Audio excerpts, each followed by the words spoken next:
In his book, The Secret Destiny of America, Manly P. Hall wrote that world democracy was the secret dream of the great classical philosophers, saying that the brilliant plan of the ancients has survived to our time, and it will continue to function until the great work is accomplished. Many researchers believe this great work is the secret behind the wars and rumors of war America has been involved in through the 20th century, right up to the present day. Could this plan of the ancients to establish a world democracy be the real hidden agenda of secret societies? And was this ancient plan echoed in the 2005 inaugural address given by President Bush? When our founders declared a new order of the ages, they were acting on an ancient hope that is meant to be fulfilled. The occult is working at the highest levels of our society, using the military and financial power of the United States to bring about this one world state. And the President has spoken openly about it, how the purpose of the United States is to bring democracy to the nations of the world. Where did this become the function of our nation, to bring democracy to the world? You only need to read the writings of Manly P. Hall, where he tells you that for 3,000 years, secret societies have been working to bring democracy to the world. You read President Bush's speech, before the Association on Democracy, the National Association of Democracy. He tells you for 2,500 years, people have been working to bring democracy to the world. Yet the ancient philosophers recognized that a true democracy could only be achieved by a society of perfected men. A perfected man would be comfortable in a true democracy. And probably a true democracy cannot emerge until there is enough of such human beings in the world that can take over the government of man. It will be that kind of leadership. It will be like Plato's vision of the philosopher king, the man who has wisdom and the man who has power.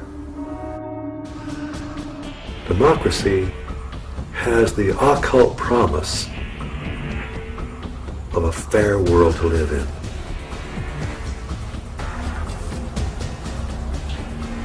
Now, you mentioned the occult promise. How would you define a term like that for an audience who's... Well, probably define that term by saying that promise is explain the word occult. Well, it's obscure. It's hidden, not visible to the normal eye. So an occult promise is something that is inherent, but only visible to those who have that inner vision. So a fair world is a kind of occult promise at the heart of democracy. But is this occult promise part of America's Christian heritage? And if not, could this account for why the many symbols that adorn America's capital city come not from the Bible, but from the ancient mystery religion? And if America were really, truly a Christian nation, what would all of these mythological characters be in our city? Certainly the Christian influence was very strong. From the Christian point of view, we were formed as a Christian nation. But from the occultist point of view, and those associated with astrology and the ancient mystery religions, America was, of course, and Washington, D.C. was to represent their position. So you've had the two forces, in America ever since its formation. While it seems that most of America's leaders have upheld Christian ideals, their reason for doing so is often questioned. If they were Christians, why would they erect monuments to pagan gods and goddesses? And if they were pagans, why confess to Christian ideals? Manly Hall suggests the reason may have been one of self-preservation. He argues that because of the persecutions of organized religion in the Old World, the secret societies employed even greater methods of secrecy to protect their occult philosophies, making themselves sound as though their beliefs had to do with Christianity, which was the dominant belief in Europe, and eventually America. He says the pagan intellectuals reclothed their original ideas in a garment of Christian phraseology, but bestowed the keys of the symbolism only upon those duly initiated and bound to secrecy. It is for this reason that all secret societies have an initiation process whereby members are bound by blood oaths not to reveal the secrets of the order. A chief factor that contributes to confusion about the beliefs of America's founders is the presence of Rosicrucianism. The Rosicrucians are a mystical, arcane society that played a major role in the development of Freemasonry. The rose and cross, which symbolize the society, are also the source of its confusion. The rose is the symbol of secrecy and represents the pagan mystery religions, while the cross symbolizes Christianity. Rosicrucianism is when the two are combined. Because of this, one can begin to understand how a man like Charles Thomson could be famous for his English translation of the Old and New Testaments, and at the same time approve the design of the Great Seal for the United States with the all-seeing eye of Horus floating over an Egyptian pyramid. Thomson was closely associated with a man named Peter Miller, a well-known 18th century Rosicrucian and the leader of the Ephrata community in Ephrata, Pennsylvania. The Ephrata cloister is believed to have been the first esoteric settlement in the New World, with connections to some of the founding fathers, such as Benjamin Franklin and George Washington. The early Ephrata movement clearly held mystical beliefs, even driving stakes into doorways to ward off evil spirits. We now know for certain that they were Rosicrucians. It was Washington was close to these individuals, as well as Franklin and Washington and Jefferson. Benjamin Franklin even enlisted the aid of Peter Miller to translate the Declaration of Independence into a number of European languages and to inform the world of America's independence.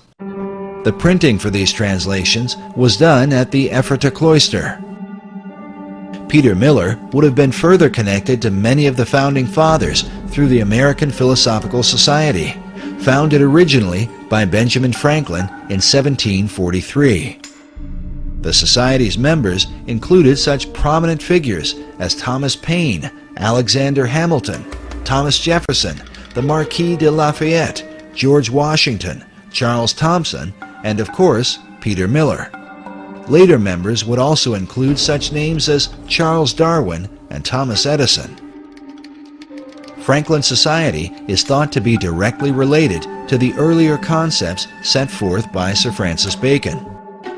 According to Michael Howard in his book, The Occult Conspiracy, Franklin's American Philosophical Society was operated in the same tradition as the Royal Society in England, which was based on Sir Francis Bacon's Rosicrucian concept of the Invisible College.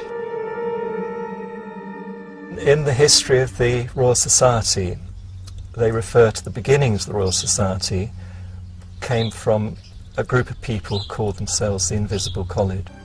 The purpose of the Royal Society of London was to further Bacon's advancement of learning through scientific investigation. It is without question, however, that some of their work led to the metaphysical and the occult. And then we find that the Rosicrucians called themselves the Invisible Brotherhood, and the College of Rosicrucians was therefore, or was called by them, the Invisible College. A Rosicrucian influence can be clearly seen in some of America's symbols. For example, this image of a pelican feeding her young appears in Manly Hall's Secret Teachings of All Ages and is very common to Rosicrucianism and Freemasonry. Now notice the Great Seal for the state of Louisiana. This particular replica is found inside the inner corridors of the U.S. Capitol. The Temple Church in London is a well-known Knight Templar church. Here we can see that the golden rosy cross can be traced back to the mysterious knights. Now, notice the art surrounding the shrine. how a series of squares are shown with red and golden roses in the midst. The shrine opposite has a variation of the same design.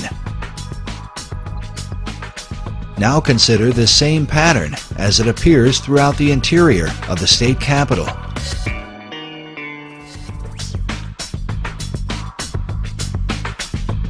Inside the old Supreme Court room, and in various forms throughout the Library of Congress.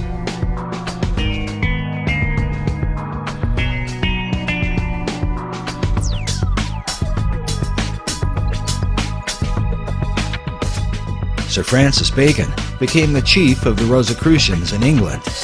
His famous saying, "Knowledge is power," is found written inside the Library of Congress, while a statue of Bacon can be seen on the upper level. Elsewhere in the main library is a Baconian passage from his collection of essays. It reads, "The inquiry, knowledge, and belief of truth is the sovereign good of human nature." This saying is found over a statue representing philosophy. Could this be an indication that Baconian philosophy governs the New World concept? Bacon took his inspiration from the goddess Pallas Athena, known for her helmet of invisibility. Pallas Athena images also turn up throughout Washington, D.C.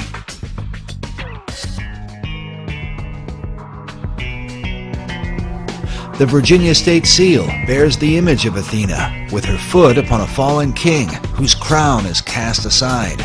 The word Sic Semper Tyrannis, thus always to tyrants, written beneath.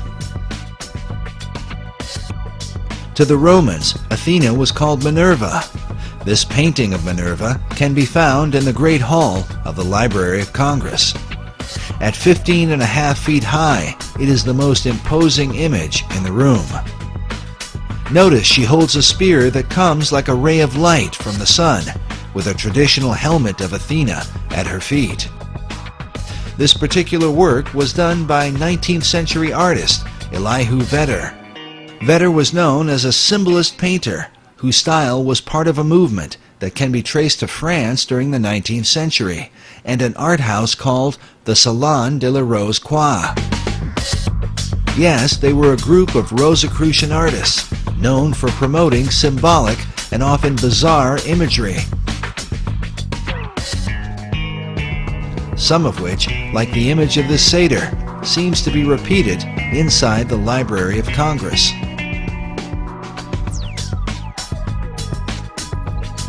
It's not clear if Vedder himself was a Rosicrucian, but one of his chief influences certainly was. William Butler Yeats was a prominent member of the Golden Dawn, a Rosicrucian secret society. Yeats, along with Irish mystic William Blake, are said to be two of Vedder's leading inspirations. Vedder's own occult themes are filled with haunting, esoteric imagery, like this work, which is called The Cup of Death.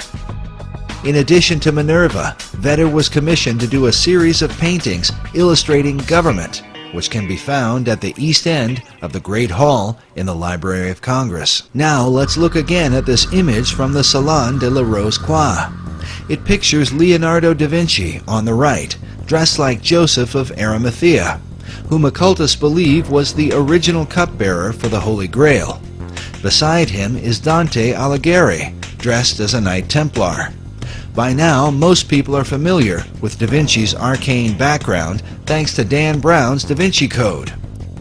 Most are also familiar with Dante's Inferno, representing the many circles of hell. But according to Michael Howard, Dante was no ordinary writer. He was in fact a Rosicrucian Grand Master who wove Rosicrucian philosophies into his writings. Masonic philosopher Albert Pike wrote that it was Dante who first publicly expounded the symbol of the Rose Cross, something partly seen in William Blake's sketch of Dante's Paradise, with a cross in the center. But now look at this drawing done by famed artist Gustave Doré. The title of Doré's illustration is, quote, "The saintly throng in the form of a rose."